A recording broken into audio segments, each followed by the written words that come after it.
Assalamualaikum warahmatullahi wabarakatuh. Kembali lagi di channel Berita Mistis. Untuk kisah kali ini masih melanjutkan dari kisah yang sebelumnya, yaitu sebuah kisah yang ditulis oleh akun Twitter yang bernama @banyubiru. Dan untuk kisahnya yaitu sebuah kisah yang berjudul Janur Kuning. Dan untuk kali ini kita masuk untuk bagian yang kedua. Sebelum kita masuk ke ceritanya, tekan dulu tombol like video ini dan jangan lupa tekan juga tombol subscribe channel ini dan nyalakan juga lonceng notifikasinya agar tidak ketinggalan cerita-cerita baru dari channel ini. Dan bagi teman-teman yang ingin membaca langsung ceritanya, nanti silahkan saja kunjungi linknya yang nanti akan saya sertakan di kolom deskripsi. Dan seperti apa untuk kisah kali ini? Langsung saja kita simak berikut ini.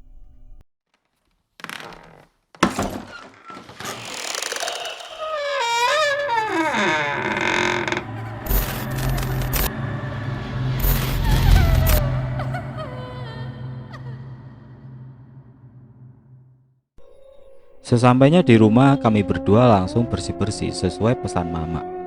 Mumpung masih pagi waktu itu, saat aku dan Niko mulai membersihkan rumput liar di belakang rumah. Di tengah aku sedang mengumpulkan ranting. "Nik, bau apa ini?" tanyaku saat mengumpulkan ranting terik. "Iya bang, kayak bau amis darah," jawab Niko sembari hidungnya melahap bau amis tanpa rasa curiga. "Tapi dari mana ya sumbernya bang?" tanya Niko. "Kayaknya iya Nik," jawabku meyakinkan. "Iya bang, beneran ini," jawab Niko. Aku berdiri mencoba mencari sumber bau ini, berjalan menuju dekat bekas tambak. "Tapi kok hilang ya baunya Nik?" kataku dari jauh. "Masa bang?" jawabnya. "Coba cium kalau nggak percaya," perintahku. "Iya bang, sudah nggak ada lagi," jawabnya. "Ayo Nik, kita cepat selesaikan pekerjaan ini," perintahku sambil mengumpulkan ranting kering dengan cepat. Setelah itu kami membakar dahan, rumput dan ranting di belakang rumah. Waktu berjalan dengan cepat, malam pun datang. Kami sekeluarga berkumpul di ruang tengah. Ayah yang terlihat payah, begitupun mamaku. Wajah lelah nampak dari kedua orang tuaku. Mereka duduk di kursi panjang, sedangkan aku dan Niko duduk di kursi kayu sendiri-sendiri. Suasana malam itu hening sekali. Hanya suara-suara hewan hutan yang saling berebut suara di kala malam. "Bang, kamu cium bau busuk tidak?"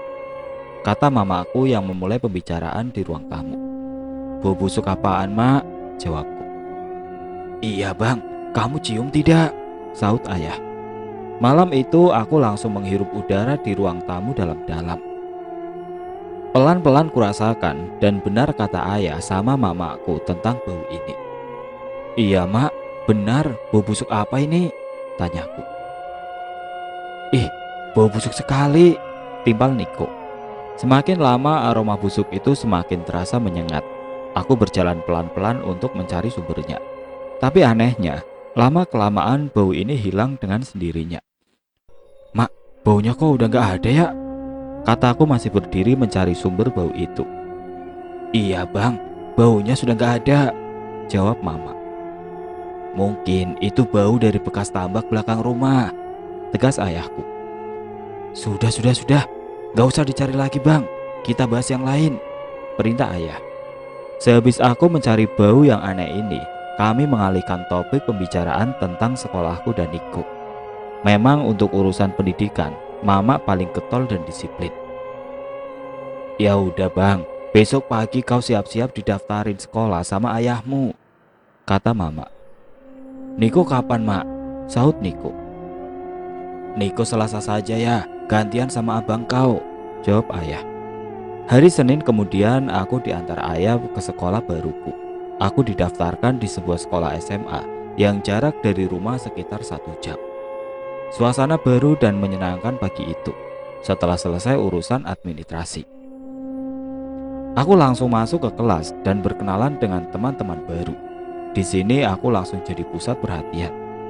Memang fisikku kala itu mendukung. Yang namanya Deno berciri tinggi 172 cm, rambut setengah ikal, berhidung mancung, berkulit kuning keputihan, berbibir merah muda dan bermata belok. Hari Selasa, ayah mendaftarkan adikku ke sekolah SMP. Walau satu arah dari rumah, tapi jarak antara sekolahku dan adik sekitar 30 menit. Hari Rabunya kami sudah berangkat ke sekolah berdua dengan Niko, dengan motor bebek yang sudah siap di teras rumah. Waktu itu kebetulan aku melihat tetangga depan rumah yang menaiki beat yang sama denganku. Perlahan ku amati, ternyata dia satu sekolah denganku. Sejujurnya selama seminggu di rumah, aku tahu bahwa tetangga satu-satunya depan rumah ada anak laki-laki yang seumuran denganku. Aku pun sebagai warga baru berjalan mendekati untuk berkenalan. Sedikit basa-basi, ternyata namanya Angga, satu sekolah denganku. Setelah itu Angga menaiki motornya untuk memanasi kendaraannya di pagi itu. "Payo berangkat," pintanya sambil memainkan tarikan gas motornya. "Oh iya," jawabku dengan berjalan kembali menuju motor depan rumahku. Akhirnya kami naik motor untuk berangkat ke sekolah. Tapi aku mengantarkan adikku dulu ke sekolahnya dengan Angga. Setelah itu aku baru berangkat menuju sekolahku. Setelah sampai di sekolah kami berjalan dari tempat parkir sekolah untuk segera masuk ke kelas masing-masing. Di tengah perjalanan, "Wah, Ang, udah makan?" tanya Angga. "Loh, kenapa?" Jawabku masih bingung akan bahasanya. "Kamu sudah makan?" tanya Angga lagi. "Oh, sudah enggak?" jawabku. "Oh, ya sudah. Kalau gitu nanti Payu pulang sama Ambu," pinta Angga kepadaku. "Oh, enggak," jawabku singkat agak canggung. Hari itu pun selesai sekolah, kami pulang bersama dengan Angga sebagai tetangga dan teman baruku di sekolah maupun di rumah. Hal yang membuatku aneh saat pulang, kulihat rumah Angga ramai orang-orang yang berwajah sangar. Aku sendiri sebagai warga baru enggan untuk bertanya sore itu. Selanjutnya sore itu aku diajak Angga ke lapangan untuk bermain sepak bola dan sekaligus diperkenalkan sama teman-teman yang lain. Kami bermain sepak bola di lapangan berjarak lumayan jauh karena harus melewati satu bukit. Tapi agak bisa cepat kalau kami melewati jalan pintas yang di tengah cekungannya. Sehabis bermain bola, aku kaget dan takjub karena di sebelah lapangan bola, sekitar 200 meter, ada sungai yang sangat indah. Sungai itu sangat jernih sehingga dasar sungai terlihat dengan jelas. Ternyata kebiasaan anak-anak di sana sehabis main bola, mereka mandi di sungai dan mencari ikan. Anak-anak di daerah ini kalau berenang dan cari ikan memang jago, seperti menangkap ikan dengan tangan kosong di air yang jernih. Kegiatan itu menjadi rutinitas sehabis main sepak bola. Sebelum maghrib, aku dan adikku pulang dan harus sudah di rumah karena peraturan dari keluarga kami sejak kami kecil. Waktu itu kami sehabis maghrib ikut mengaji di surau yang lewati sehabis bermain bola tadi.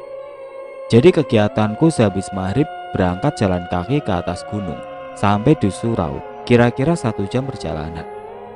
Sesampainya di sana, ternyata yang kelihatannya dari jauh surau itu kecil dan terbuat dari kayu yang lapuk.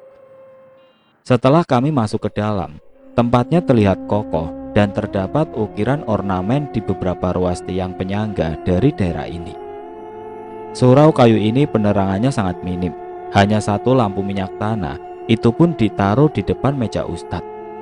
Kami diajar mengaji oleh ustadz lulusan pesantren yang berasal dari Jawa. Murid yang belajar saat itu juga lumayan banyak, sekitar 25 orang. Ketika jam 8 malam kami pulang jalan kaki. Kami melewati tengah lembah dengan jalan setapak tanah yang sangat gelap. Apalagi kalau habis hujan, sering kami jatuh terpeleset. Saat di perjalanan, suara-suara aneh selain hewan ikut mengiringi kami. Padahal jalanan ini akan menjadi langganan kami ke depan. Saat pulang mengaji, adikku menggandeng erat tanganku karena rasa takutnya. Padahal aku sendiri juga takut waktu itu. Dengan berjalannya waktu 4 bulan, kulalui tanpa terasa. Selama itu di sekolah, baru nilaiku cukup bagus karena selalu menempati posisi di nomor 1 dalam satu kelas. Baik ulangan harian maupun ujian tengah semester, itu pun karena didikan mamaku yang keras dan tegas. Dalam waktu 4 bulan aku mempunyai seorang pacar, namanya Intan. Meski kala itu banyak juga cewek-cewek yang luluh padaku, tapi kuniatkan hatiku dulu ke dia karena sudah mantap kepada Intan. Selain Intan anaknya cantik, dia juga adalah anak seorang pengusaha kaya raya di daerahku. Semenjak ia jadi pacarku, dia kerap berkunjung ke rumahku yang biasa di lembah. Dan dia kenal juga sama semua keluargaku di rumah. Biasanya ia bersama sopirnya jika ke rumahku dengan beralasan belajar bersamaku. Hal semacam itu kuanggap biasalah, namanya kita sama-sama anak muda dengan semangat 45 yang masih membara. Inilah yang menjadi salah satu pelecut semangat belajar dan hidupku. Waktu itu aku berharap semoga kelak janur kuning bisa melengkung indah di rumahku dan rumahnya. Saat musim panen tiba, hari Minggu kami ikut membantu ayah dan mama di kebun. Pagi itu aku, Intan dan Niko ke kebun yang 4 bulan lalu dibabat dan ditanami sayuran. Sedang ayah dan mama sudah berangkat duluan. Setelah menempuh perjalanan 2 jam, akhirnya kami sampai dan parkir di bawah pondok. Pondok yang berada di tengah kebun ini biasa untuk kami parkir dan istirahat. "Tan, kamu tunggu di pondok dulu ya," pintaku. "Gak mau yang, aku ikut abang saja," jawabnya. "Ya sudah, tapi sebentar saja ya, kasihan kamunya," kataku. "Iya bang," jawabnya singkat. Setelah kami membantu memanen sayuran di kebun sebentar, kami bertiga ke pondok sebelah karena untuk melihat suasana baru. Sebelumnya kami sudah izin ke pemilik pondok itu kemarin siang. Pondok itu milik tetangga sebelah rumah. Pondok yang berlokasi di kebun karet tetangga itu seperti rumah panggung, tapi besar dan bagus. Setelah sampai di pondok itu, kami mulai menikmati bekal yang kami bawa dari rumah. Saat di tengah acara makan, aku dengar ada suara di bawah pondok panggung. "Bang, siapa yang bicara di bawah?" kata Niko dengan menghentikan makannya. "Nggak tahu Nik," jawabku pelan. "Emang suara apaan Nik?" tanya Intan. "Kayak ada orang bicara, tapi aku nggak ngerti bahasanya," jawab Niko. Setelah itu Niko menghentikan makannya dan memeriksa ke bawah pondok. Dia turun sembari melihat ke kanan dan ke kiri mencari sumber suara. "Aduh!" teriak Niko di bawah. "Ada apa Nik?" tanyaku cepat sambil berjalan cepat menghampirinya ke bawah. "Nggak tahu bang, sakit kali, kayak dicubit mama," jawabnya yang masih di posisinya. "Mana nggak ada siapa-siapa di bawah," kataku pada Niko. "Ya sudah, cepat naik ke atas," perintahku karena khawatir ada apa-apa dengan Niko. Akhirnya kami bertiga kembali makan di atas pondok tetangga. Kami meneruskan kegiatan kami dan tidak menghiraukan suara-suara tidak jelas itu lagi. Sekitar beberapa menit kemudian, tetanggaku pemilik pondok datang. "Maaf pak, kami duluan ke pondoknya untuk makan sebentar," kataku. "Iya nggak apa-apa, silakan," jawab Pak Slamet yang bersahaja. "Pak Slamet, sudah selesai motong karetnya?" tanya Niko. "Sudah, ini mau istirahat sama Mak Rinda," sebutan untuk istri Pak Slamet. Siang itu kami awalnya bertiga dan harus berbagi tempat di pondok karena pemiliknya datang. Dengan datangnya Pak Slamet dan istrinya, suara-suara tidak jelas itu hilang dengan sendirinya. Mereka ini suami istri berasal dari Jawa dan sudah lama tinggal di sini. Aku dan Niko juga jarang ketemu orang ini karena mereka juga hidupnya sering di kebun daripada di rumah. Setelah mereka datang, Pak Slamet dan istrinya berdua ikut makan siang waktu itu. Di saat kami mau kembali ke kebun ayah dan mama, "Pak, tadi kok di bawah ada suara-suara aneh sama jejak kakek aneh pak?" tanya Niko. "Walah, itu kalau di sini disebut orang bunian," jawab Pak Slamet. "Orang bunian itu apa pak?" tanyaku. Akhirnya Pak Slamet membetulkan duduknya dan menghadap ke kami. Setengah kakinya terjuntai di bawah panggung, sedang tangannya mulai membakar rokoknya. "Jadi begini, orang bunian itu semacam hantu yang tubuhnya pendek-pendek, berwujud seperti manusia. Yang membedakan hantu ini adalah telapak kakinya terbalik. Hantu-hantu bunian ini sukanya menyesatkan warga kalau di kebun. Kalau hantu itu tidak suka sama seseorang, pasti mereka akan menyerang orang itu dengan cara mencubit seluruh tubuhnya. Jadi kalian harus hati-hati, jangan ikuti jejak tapak kaki sembarangan. Yang jelas, hantu orang Bunian ini tidak terlihat, Bang. Jelas Pak Slamet. Terus tadi yang cubit saya di bawah pondok ini siapa, Pak? Tanya Niko. Kemungkinan hantu orang Bunian. Jelas Pak Slamet sambil membuang kepulan asap rokoknya. Karena mereka sering terlihat di daerah ini, Bang. Mulai dari jejak sama penampakan wujudnya saat mereka ketahuan warga di kebun. Jelas Pak Slamet. Ayo Bang pulang, kata Niko. Ayo Yang, pinta Intan yang mulai mendekap ke tanganku ketakutan. Ya sudah Pak, saya mau ke tempat ayah sama mama dulu, kataku. Iya Bang, hati-hati ya, jangan ikuti jejak kaya di bawah pondok ini, pinta Pak Slamet. Iya Pak, jawabku sambil meninggalkan pondok Pak Slamet. Siang itu kami ikut kembali memanen sayuran sebentar. Setelah itu kami bertiga pulang dengan membawa sayuran yang habis dipanen. Sesampainya di rumah, kami duduk-duduk di teras dulu untuk menghilangkan rasa capek. Yang, kok tanganku biru-biru gini ya? Kata Intan sambil memperlihatkan kedua tangannya kepadaku. Kulihat kedua tangannya dan wajahnya banyak yang membiru seperti cubitan. Aku langsung masuk ke dalam rumah untuk mengambilkan air. Karena kukira Intan kena getah tumbuhan atau yang lain. Nih, basuh dulu pakai air, mau cepet hilang warna birunya, kataku. Setelah membasuh sekujur tangannya dan sebagian wajahnya dengan air yang aku bawakan. Selesai itu sopirnya datang ke rumah untuk menjemputnya. Akhirnya dia langsung pulang. Selepas Intan pulang, aku dan Niko mulai membawa sayur-sayuran untuk dibagikan ke seluruh tetangga dan warga yang berada di lingkunganku sampai habis. Waktu aku pulang sore habis membagikan sayuran, perkumpulan bapak-bapak di depan rumahku semakin ramai. Aku lewat dengan cuek saja karena kami tidak ada yang kenal. Lagian temanku Angga juga tidak ada dalam perkumpulan itu. Roda waktu terus berputar. Di bulan ke-8 kami tinggal di situ. Ekonomi keluarga kami semakin menanjak. Hasil dari kebun karet yang kami nikmati memang membawa berkah. Saat itu kami masih bisa mendapatkan keuntungan 4 juta per minggu. Dengan berjalannya waktu, tiap minggu harga karet di daerah kami selalu meningkat. Akan tetapi waktu itu tanggapan masyarakat sekitar sangat berbeda dengan kebiasaan kami. Pada hari Minggu sore saat kami sekeluarga dari kebun, dalam perjalanan tidak sengaja samar-samar mendengar perbincangan warga. Itu keluarga Pak Wijaya kebanyakan kerja.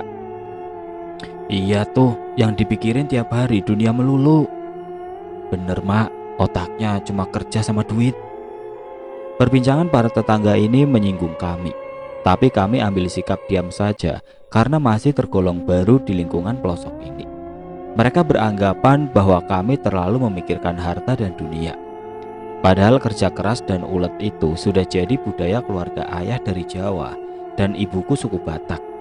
Setelah melewati mamak-mamak tadi dengan obrolan yang tanpa sungkan, akhirnya dari kejauhan sudah bisa melihat rumah kami.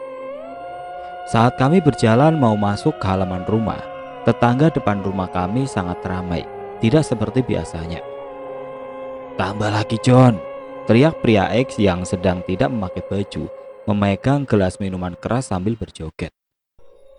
Oh, dari mana kalian? Nikmati hidup, jangan kerja terus, kata pria yang memegang botol miras tersebut sambil memandangi kami berempat yang sedang jalan kaki menuju rumah. Sudah Deno, cepat masuk rumah, perintah ayahku dengan tangannya merangkul pundakku. Di rumah temanku itu berkumpul pria-pria sekitar 25 orang. 3 lingkaran masing-masing berjudi, sisanya sebagian mabuk-mabukan dengan melantunkan musik khas mereka yang keras. Ternyata kegiatan seperti itu mereka lakukan hampir tiap hari menurut mama. Aku yang belum 1 tahun di lingkungan ini baru sadar ada kegiatan kayak gini. Karena biasanya aku dan adikku selepas sekolah langsung main sepak bola dan ke sungai. Mak, sebenarnya mereka siapa kok kumpulnya di sini? Tanyaku yang mulai masuk di halaman rumah. Oh, Yang di rumahnya Pak Maman itu, biasa orang-orang itu, anak buah Bang Maman. Gak usah diseriusin, jawab Mama tenang. Angga kan temanmu di sekolah dan anaknya Pak Maman juga, tanya mamaku. Jadi Angga juga ikut mabuk sama judi gitu mak di rumahnya, tanyaku lagi. Iya bang, jadi kalau abang Deno bergaul sama Angga, hati-hati ya, mama gak mau abang ikut-ikutan kayak mereka, jelas mamaku. Iya mak, jawabku singkat. Sore itu aku langsung mandi gantian dengan adikku. Kemudian aku melanjutkan kegiatan rutin kami di surau selepas maghrib. Putaran bumi membawa kami lebih jauh. Tidak terasa waktu berjalan 1 tahun lebih. Kami sekeluarga mulai bisa menikmati hasil jeripaya berkebun selama ini. Di saat mama yang memegang uang banyak, ia tidak membelikan mobil ataupun perhiasan. Mama hanya menabungnya di bank dan berencana memberikan kebun karet baru. Tepat di bulan ke-13, ayah menanam padi seluas 4 hektar. Selang 4 bulan kemudian, waktu panen tiba. Hasil dari menanam padi saat itu dibagikan ke lingkungan masyarakat sekitar tempat tinggal kami. Semua itu kami lakukan sebagai rasa syukur atas semua yang diberikan Yang Maha Esa selama ini. Berawal dari kegiatan sosial rutin, tiap panen semakin banyak. Bencana di keluarga kami dimulai. Pagi di hari Minggu, saat aku di rumah, aku dan Niko sedang membersihkan halaman rumah. Meski pagi itu halaman masih tertutup kabut putih tipis, kami tetap membersihkan daun-daun kering yang terkena embun di halaman rumah. Tiba-tiba, ada 2 orang pria yang tidak dikenal datang menghampiri kami. Bang, mana orang tuamu? Tanya lelaki memakai kaos biru. Di dalam bang, memangnya ada perlu apa? Jawab dan tanyaku. Sudah cepat, panggil orang tua kau, perintahnya dengan wajah emosi. Sebentar bang, saya panggilkan, jawabku serta langkahku pergi ke dalam rumah untuk memanggil ayah serta mama. Sedang Niko terus membersihkan halaman rumah sendirian. Sekian menit aku keluar bersama mama dan ayah dari dalam rumah. Kami bertiga langsung menghampiri mereka di teras yang sudah duduk di teras. Mama dan ayah berjalan dan ikut duduk di teras. Permisi bang, ada perlu apa ya bang?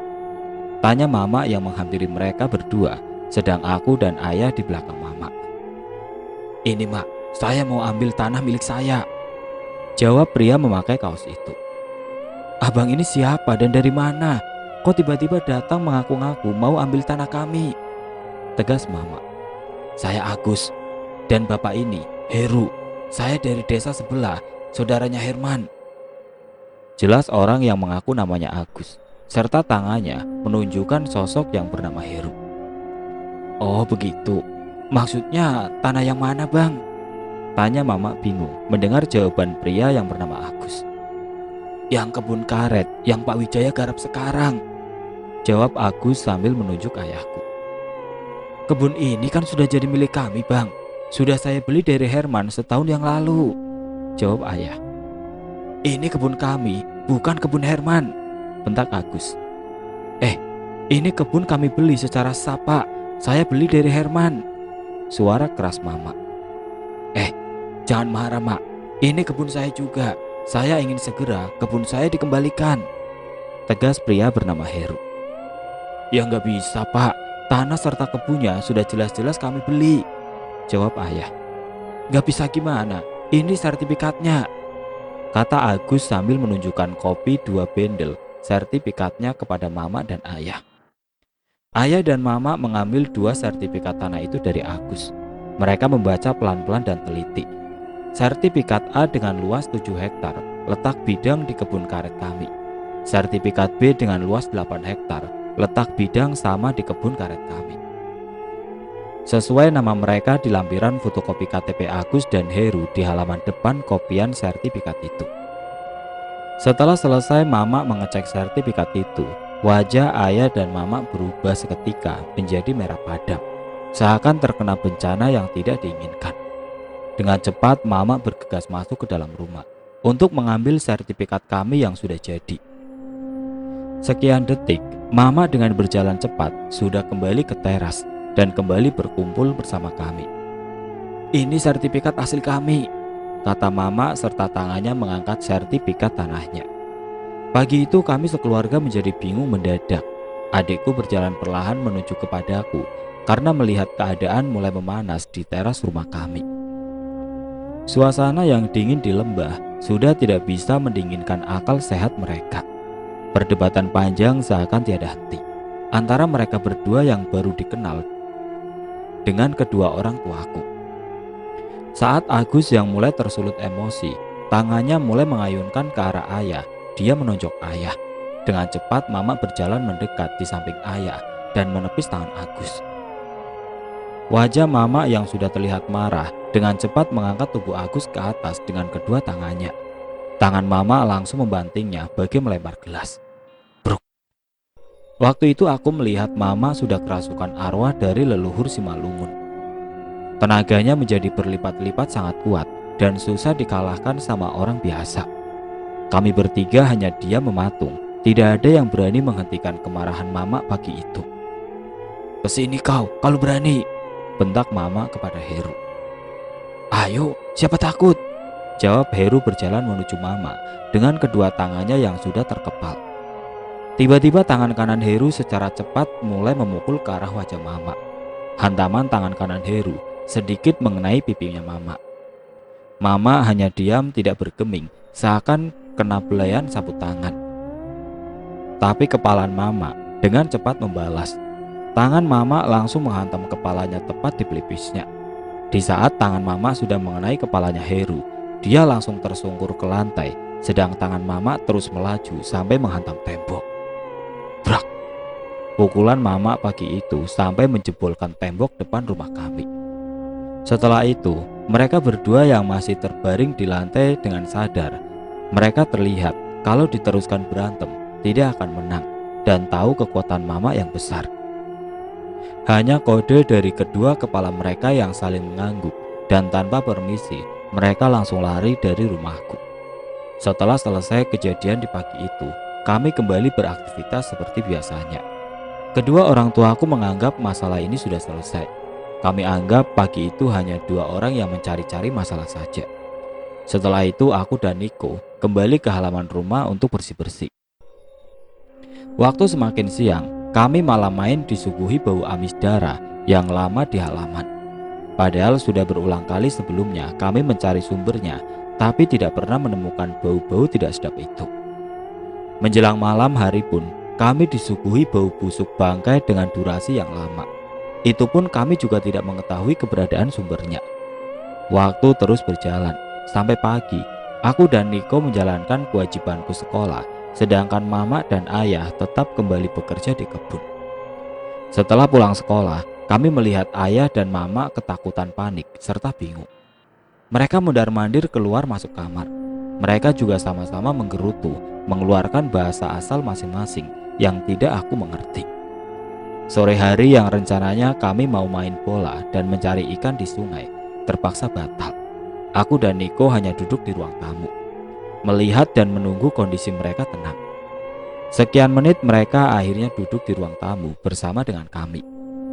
"Mak, sebenarnya apa yang terjadi? Kok sedih dan bingung begitu?" tanyaku. "Ini bang, orang yang kemarin ribut sama mama datang lagi ke kebun tadi pagi," jawab ayahku yang menekuk mukanya ke bawah. "Memang kenapa lagi ya?" tanya Niko penasaran. "Tadi mereka ke kebun membawa kawan 3 orang," jawab mama lirih. "Terus mau mereka apa lagi mak? Kan sudah jelas kita yang punya sertifikat tanahnya," kataku. "Gini bang, mereka tadi pagi ada 5 orang datang ke kebun. Mereka itu Agus, Heru dan kawan-kawannya. Mereka membawa sertifikat asli masing-masing. Sertifikat mereka sesuai dengan letak bidangnya di kebun karet kita," jawab ayah. "Kok bisa ya?" jawabku. "Nggak tahu bang," jawab mama. "Terus gimana ya akhirnya?" tanyaku. "Mereka memaksa kalau tidak diberikan tanah yang diklaim mereka, ayah dan mama akan dibunuh tadi pagi. Mereka memaksa dengan menodongkan senapan ke kepala mama dan ayah. Akhirnya tadi pagi ayah dan mama putuskan ke balai desa untuk memecahkan masalah ini." Tapi di desa kami kalah Bang. Setelah semua dirapatkan dan disaksikan semua pihak terkait. Dengan berat hati Bang, Mama dan Ayah menyerahkan 15 hektar kebun karet kepada mereka berdua. Terang Ayah. Kok bisa gitu ya?